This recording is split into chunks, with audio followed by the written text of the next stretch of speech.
میرے ورد لب ہے نبی نبی، میرا دل مقام حبیب ہے۔ حاجت اصلیہ سے مراد یہ ہے کہ رہنے کا گھر، پہننے کے کپڑے، کھانا پینا اور جو ہے خوردونوش، اشیاء خوردونوش، اسی طرح گاڑی، موبائل، ٹی وی، فریج اور فرنیچر، جہیز۔ تو الغرض یہ جتنی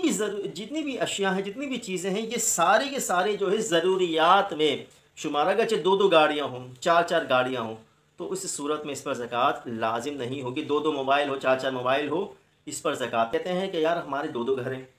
چار گھر ہیں، اب بھلے 10 گھر ہوں تو اب زکوٰۃ لازم نہیں ہوگی، کیونکہ یہاں پر یہ دیکھیں گے دو باتیں ہیں۔ اگر آپ نے جو گھر لیا، وہ گھر جو ہے اگر آپ نے بیچنے کی نیت، کیونکہ خریدتے وقت نیت کا اعتبار ہے، اگر آپ نے رہنے کی نیت سے وہ بعد میں نیت بدل گئی تو زکوٰۃ لازم نہیں ہوگی۔ اگر آپ نے تجارت کی غرض سے، بیچنے کی نیت سے اگر آپ نے گھر لیا تھا، تو اب جو اس کی مالیت ہے اس گھر کی، تو اس صورت میں جب اس پر سال گزر جائے گا، اگرچہ وہ گھر نہیں بکا، لیکن چونکہ وہ گھر لیا بیچنے کی نیت سے، تو جو اس کی مالیت ہے اس کے 40واں حصہ جو ہے وہ زکوٰۃ بنے گا۔ اسی طرح گاڑی بیچنے کی نیت سے لی، اگر وہ نصاب کو پہنچ رہی ہے تو پھر جو ہے اس پر زکوٰۃ ہوگی، کیونکہ یہ مال تجارت کے زمرے میں آئے گا۔ تو گھر اگر بیچنے کی نیت سے لیا، کیونکہ خریدتے وقت نیت کا اعتبار ہے، اگر آپ نے رہنے کی نیت سے اگلے دن، ایک دن کے بعد نیت میں تبدیلی واقع ہو جاتی ہے، جو ہے نیت میں جو ہے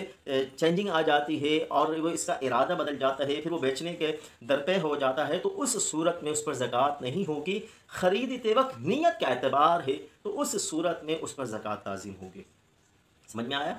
یہ جو اس کا طریقہ کار ہے۔ اسی طرح جو ہے دوسری جو بات ہے وہ یہ کہ جو رینٹ آ رہا ہے، اب مثال کے طور پر گھر کا کرایہ آنے لگا، آپ اپنے گھر لیا رہنے کے لیے یا کرائے پہ دینے کے لیے آپ نے گھر لیا، دو صورتیں، بیچنے کے لیے نہیں بلکہ کرائے پہ دینے کے لیے آپ نے گھر لیا، تو اس صورت میں جو کرایہ آ رہا ہے اس گھر پر تو زکوٰۃ نہیں ہوگی، لیکن جو کرایہ، جو رینٹ آ رہا ہے، تو اس صورت میں وہ رینٹ جمع ہوتا رہا اور پورا سال جو ہے اس پر گزر گیا، اور وہ جو ہے اتنا اماؤنٹ اس کے پاس جمع ہو گیا کہ وہ نصاب کو پہنچ رہا ہے، تو اس صورت میں زکوٰۃ لازم ہوگی۔